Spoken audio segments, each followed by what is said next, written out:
وكنتي عارف شنو غادي تجي تخدم هنا؟ لا، في الاول ما تقدرش تعرف اش غادي فين غادي يجي ليك القدره، ولكن الظروف كتحكم.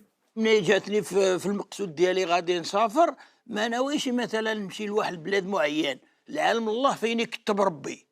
انا ملي هاجرت الهجره اول مره، يعني قصدت اسبانيا. اسبانيا خدمت فيها ولا ما؟ خدمت 8 شهور سان إسبانيا. سباستيان. قوست ما طيسارة كنسمعوا في الراديو الهيل برسم في ذاك الوقت في 67 كنسمعوا هولندا فاتحه بيبانها، الجاليه اللي عندهم خبره على شي حاجه سمعناها في الراديو، وعملت الباسابورتي الراسي وسافرت الراسي. ما عندهمش الوالدين الخبار، حتى الوالد ما قلت ما عنده حتى واحد الخبار، غير ركبت وزدت. با ما عنده الخبار، الوالده ما عندها الخبار، حتى واحد ما عنده الخبار. كانت توحش يما كتار ما ولادي. يما كانت تفرق معاها بالبكي، يعني منين تجي تخرج يما كتشهق وكيجيك انت كيجيك البكي، لان انت ماشي تسافر، ممكن ترجع ممكن ما ترجعش، كيتناساوش الوالدين. اللهم لك الحمد. هنا في هاد الدار هذه شحال تصوروا، هنايا هم عندي تصاور هنا شحال جلسوا وشحال تساراو هنا. كتفكر ما عندكش اكثر من الوالدين،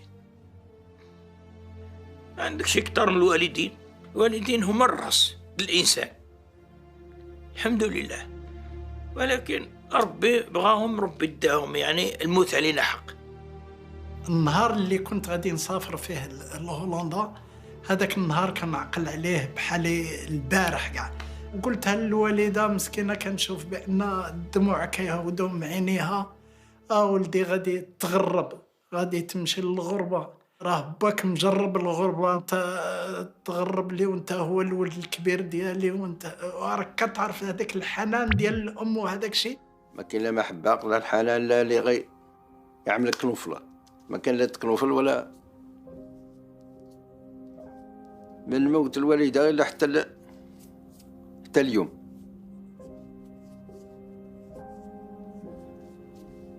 انما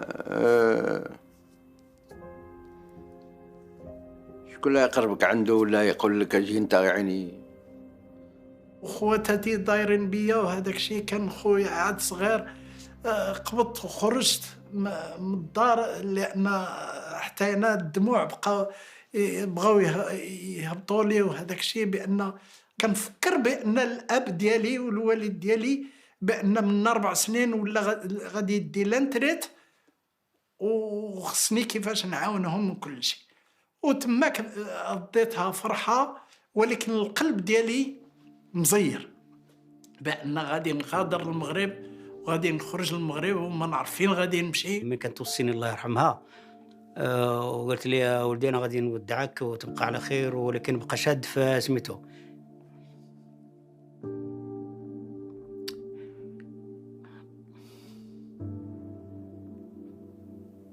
صعب.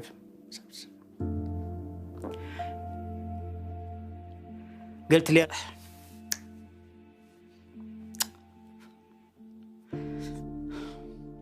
هذاك الفراق بان اصعب فراق في حياتي، وكان كيتردد دائما ملي كنمشي عطله وكنجي راجع.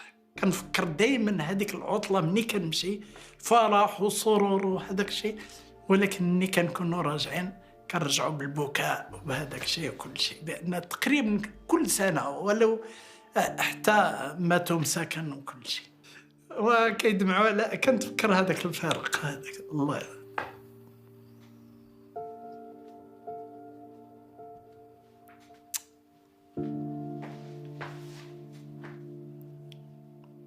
الله يرحمه مساكن.